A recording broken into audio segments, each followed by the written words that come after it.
With Adrian Toomes out for bloody revenge like never before, will Peter Parker be forced to compromise some of his own morals? Well, let's hop into the pages of Amazing Spider-Man issue number 8 and find out together, shall we? So then, picking up from where the last issue had left off, Spider-Man had been blindsided and ambushed by the Vulture. Toomes really isn't playing around this time, no Machiavellian schemes, no big over-the-top monologues. He just grabbed him, shredded his web shooters, and is now letting him fall to his death. All because he blames Spider-Man for destroying his relationship with his granddaughter Tiana, one of the only people that he actually truly ever loved. Now, Spider-Man may not have his web shooters, but he still has his big brain, which he uses to think quick. He grabs one of his web shooting cartridges and breaks it open, creating a protective bubble around himself. Well, maybe not protective. The fall still really hurts him, but thankfully he's not dead. He just happened to hit every branch on the way down. Ouch. The beatdown doesn't stop there ever, as Spider-Man is dealing with a flying foe in the Vulture, meaning that he's basically a sitting duck no matter what he does. Spider-Man gets banged around a bunch of buildings and ends up re-injuring the same ribs that Tombstone had broken in the previous arc. I must say, Zeb Wells and company do a really good job building up Spider-Man's own sense of desperateness here. You never really fear that he's in any danger. In other stories like this one, but here it seems that everything that can go wrong for Spider-Man is going wrong for Spider-Man. In fact, he so fears for his own life, he ends up placing a call to Norman. You'll remember in the last issue, Peter had stormed out on the former Green Goblin when he tried to give him a brand new spider suit, the very thing that he could use right now in this fight against the Vulture, only Norman refuses to send it. Peter assumed that it would be simple, that it could just zero in on his location, but Norman says that he went out of his way to make sure that the suit could never actively track Peter, and well, now he's paying the price for it, isn't he? Norman also smashes his phone in anger, but that move will make more sense later on. Peter also jumps to the conclusion that maybe Norman planned for all of this to happen. After all, what are the odds that Spider-Man turns down a brand new suit only to need it literally moments later? Still though, if Spider-Man can't swing his way back to Norman's new offices, then he'll simply fly there by grabbing a hold of the Vulture and steering him where he needs him to go. Naturally, Toomes doesn't make this easy, but hey, you know what? Sometimes the oldest tricks are indeed the best ones. Eventually, Spider-Man does end up donning this brand new Osborn suit, and it has several new and interesting features. One, it glows, kind of like the old Sloth suit, only it's a not so bright orange instead of a crazy neon green. Also, this thing has its own glider, meaning that Spider-Man doesn't have to swing around if he doesn't want to. There's also nanomachine sun that take the form of tiny little spider bots that blind Vulture, allowing Spider-Man to get the upper hand, and that glider also serves as armor too. In fact, when Spider-Man's not flying around on it, it basically joins his suit like a backpack. Geez, I swear they're designing these suits now so they can be unlockable in that brand new Spider-Man game, or at the very least be a very cool toy. With Vulture defeated and Spider-Man's web shooters repaired, he's finally able to interrogate Toomes. Spider-Man points out the obvious, that if Vulture was mad at him for outing him as a murderer to his granddaughter, then trying to murder him all over again really doesn't help his case at all. In fact, between this and Tombstone in the previous issue, there's quite a lot of Spider-Man villains blaming him for their problems going around recently, isn't there? With the Vulture threat finally dealt with, Peter can now have it out with Norman once again. He is always suspicious of the former Green Goblin's motives, but for once Norman actually has a good reason for doing what he did. He said that when Spider-Man called for help, it took everything in his being not to throw on the new suit and come and help him, but he only didn't do it because Norman fears that if he ever steps on a glider ever again, he may not be able to step off. Sure, the Sin Eater took his sins away, whatever that means in this crazy, topsy-turvy super world. But Norman truly thinks that he needs to work extra hard to stay away from his old demons lest he relapse into Green Goblin ways. In fact, that's a whole major reason behind why he built Spider-Man this new costume and why he asked Peter to come and work for him at the new Oscorp. He wants someone to keep an eye on him, keep him honest, and make sure he doesn't ruin this second chance. And you know what? Peter ultimately agrees to take his offer. After all, he needs the job, he needs the money, the suit is cool, and this way he can indeed actually keep an eye on Osborn instead of driving himself crazy wondering if the Green Goblin's ever gonna come back. And so that was Amazing Spider-Man issue number 8, everyone, and overall I thought it was a fun little story. I enjoy that we're actually getting shorter arcs now. One of my biggest problems with modern comics is I feel that everything thing ends up getting drawn out way longer than it needs to be. The Vulture got 2 issues and that's all he needed. The Osborn suit is cool. I definitely like it more than the last couple new Spider-Man suits we've had, but whenever Spider-Man gets a new suit, you know it's not gonna last because the status quo is always returned to, because the OG suit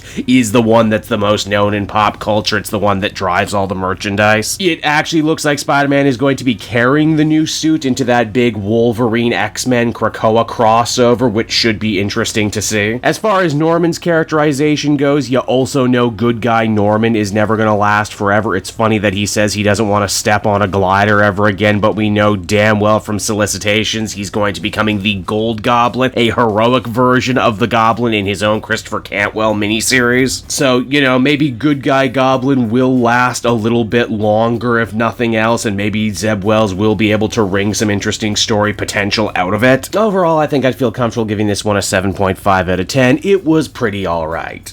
Hey there everyone, it's your old pal Cape Jewel, and if you're seeing me right now, that means you watched to the end of the video, which I am very appreciative of. It really helps drive engagement and retention and all that other good YouTube stuff. So does liking and commenting. Wink wink. If you like my content too, you should check out my Patreon page. We just redid all the tiers, so there's a ton of great rewards. You can become a patron for as little as $1 a month, and well, it would just really help me out. It's never expected, but always appreciated. So until next time everyone, I've been Cape Joel, and I will see you next time. Bye-bye.